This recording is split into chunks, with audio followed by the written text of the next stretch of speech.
Nous sommes au cœur de l'Afrique. Nous sommes un grand pays dont la superficie est celle d'un continent et ayant des ressources naturelles illimitées. Pourtant, nous sommes l'un des pays du monde les plus pauvres et les moins développés. Dans le rapport sur le développement humain 2015, nous sommes classés 176e sur 188 pays. Nous sommes la République démocratique du Congo. Notre économie reste bien trop bas pour fournir suffisamment de recettes publiques afin de combler les besoins de base de notre population. En outre, l'instabilité politique, la persistance des conflits à l'Est et la chute des prix de matières premières sur les marchés mondiaux ont été des facteurs aggravants. Un homme ambitieux s'est dit à mesure de relever ce défi, proposant un plan dont le coût total est de 800 milliards de dollars américains sur 15 ans pour transformer fondamentalement la vie économique et sociale ainsi que l'environnement sécuritaire et politique de notre pays. Vous vous posez à juste titre la question de savoir mais qui est ce Noël Tchad-Mwadji Anvita qui fait des propositions pour sortir de l'impasse politique actuelle et parle du plan Marshall pour la reconstruction de la RDC et qui rêve et fait rêver d'un Congo meilleur. C'est une question légitime.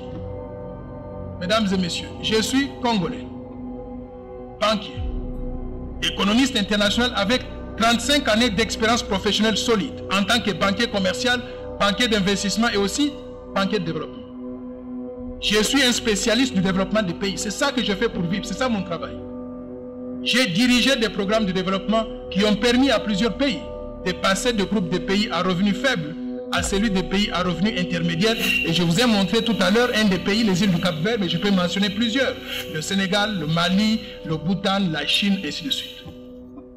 Je suis un technocrate, un homme nouveau, qui n'a jamais fait de la politique avant.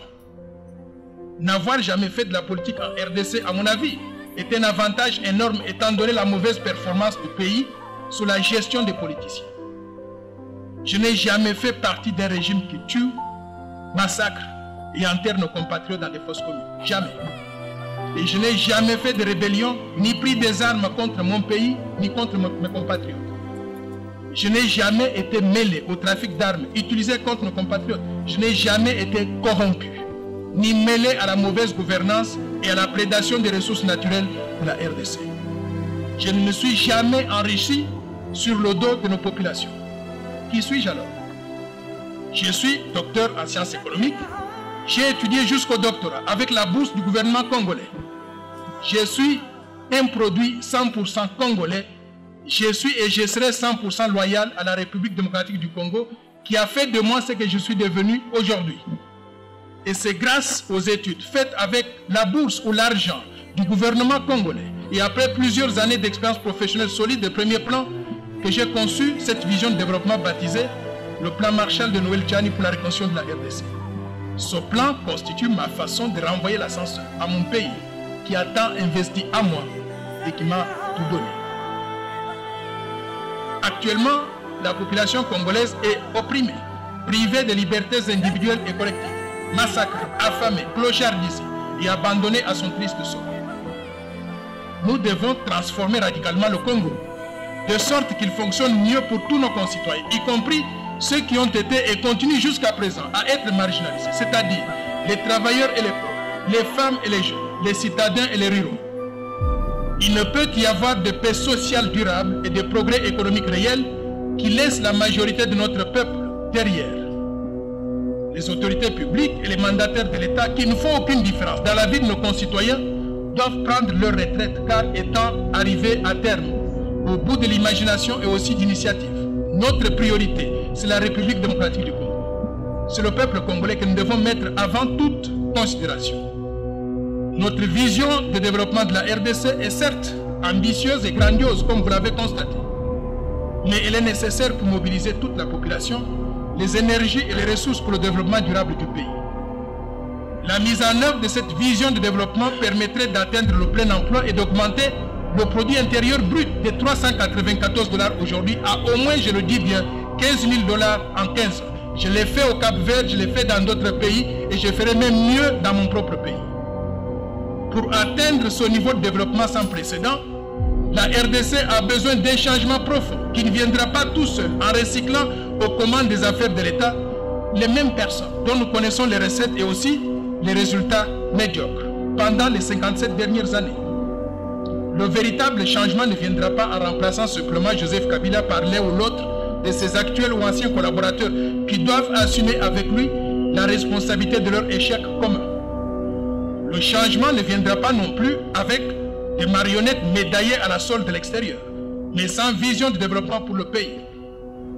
Le changement positif viendra avec de nouveaux leaders, ayant un idéal et une vision de développement du pays. Et par nouveaux leaders, j'entends des personnes propres et intègres qui n'ont jamais participé aux assassinats, à la corruption, au pillage de richesses, au détournement de fonds publics, à la mauvaise gouvernance et à la destruction de l'image de marque de notre pays. J'entends des leaders qui aiment le Congo et qui aiment les Congolais, pas simplement qui aiment l'argent congolais. J'entends des leaders qui veulent rassembler et protéger tout le monde, tous les Congolais, sans vengeance ni discrimination, pour stabiliser le pays et remettre le peuple congolais au travail. Je demande aux Congolais de ne pas opter pour la médiocrité et le statu quo, et de choisir le changement de leadership, de gouvernance, de vision, de mentalité et de mode de vie. Avec la mise en œuvre de ce plan Marshall, créons, mesdames et messieurs, au cœur de l'Afrique, une nouvelle République démocratique du Congo, un pays plus stable, plus prospère, plus équitable, plus beau et plus fort qu'avant. Une telle réussite est possible et réalisable car je suis convaincu que l'impossible n'est pas congolais. Que Dieu